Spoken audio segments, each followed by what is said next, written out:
वृंदावन की रज आज कुछ अलग ही थी। यमुना का जल शांत बह रहा था, जैसे किसी बीते समय की बातों को अपने भीतर समेटे हो। कदम के वृक्षों की छाया में एक दुबला पतला ब्राह्मण धीरे धीरे कदम बढ़ा रहा था। फटे वस्त्र, थके पांव और कंधे पर छोटी सी गठरी। उसके भीतर कुछ मुट्ठी चावल और उससे कहीं अधिक संकोच। सुदामा के मन में स्मृतियां उमड़ रही थीं। वही गुरुकुल, वही कच्ची झोपड़ी, वही गुरु की वाणी और उनके बीच बैठा वो बालक श्याम, मुस्कुराता हुआ, आंखों में असीम अपनापन लिए। वही सखा कृष्ण।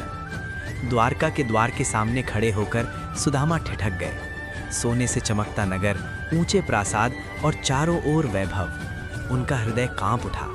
क्या मैं यहाँ आने योग्य हूँ? पर भीतर कहीं से एक धीमा स्वर उभरा, मित्र के द्वार पर संकोच नहीं होता।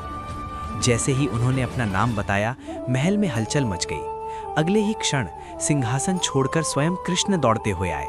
मुकुट, आभूषण सब पीछे छूट गए। नंगे पांव, खुले हृदय से, सुदामा! उस एक पुकार में वर्षों की दूरी पिघल गई। कृष्ण ने सुदामा को गले से लगा लिया। राजमहल स्तब्ध रह गया। सुदामा की आंखों से आंसू बहने लगे, शब्द गले में अटक गए। कृष्ण ने उन्हें सिंहासन पर बिठाया और स्वयं नीचे बैठकर उनके चरण धोए। सखा, ये पांव नहीं, मेरे अतीत की धरोहर हैं, कृष्ण ने कहा। सुदामा ने सिर झुका लिया। माधव, मैं डर रहा था, लगा तुम मुझे भूल गए होगे। कृष्ण मुस्कुराए। जो हृदय में बसता है उसे भुलाया नहीं जाता। क्षण भर का मौन छा गया।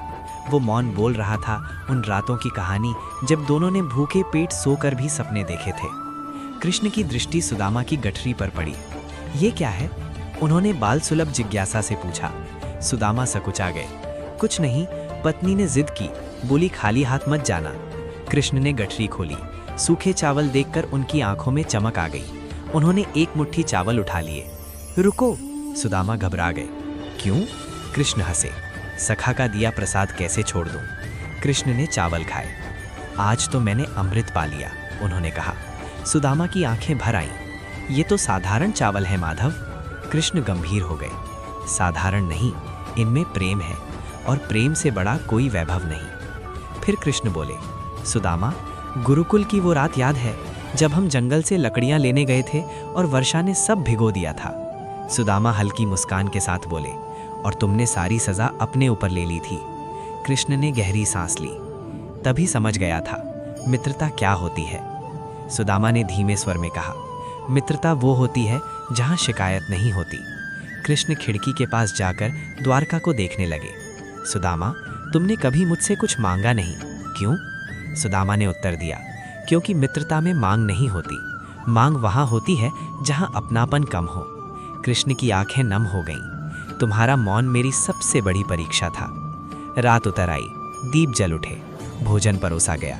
कृष्ण ने सबको बाहर भेज दिया और स्वयं सुदामा के साथ भूमि पर बैठकर भोजन किया। आज राजा नहीं, केवल मित्र हूँ, कृष्ण ने कहा। भोजन के बाद विदा का समय आया। सुदामा उठे। अब चलूं माधव? कृष्ण ने उन्हें रोक लिया। इतनी जल्दी? घर की चिंता है सखा, वो बोले। कृष्ण ने उन्हें गले लगाया। जाओ सखा, पर याद रखना तुम कभी अकेले नहीं हो।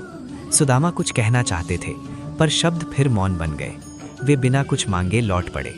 रास्ते भर उनका मन हल्का था, जैसे वर्षों का बोझ उतर गया हो। जब वे अपने गांव पहुंचे तो ठिठक गए। झोपड़ी की जगह एक सुंदर गृह खड़ा था। भीतर सब कुछ बदल चुका था, पर भीतर का संतोष वही था। सुदामा की आंखों से आंसू बह निकले। उन्होंने आकाश की ओर देखकर कहा, माधव, तुमने बिना कहे सब दे दिया।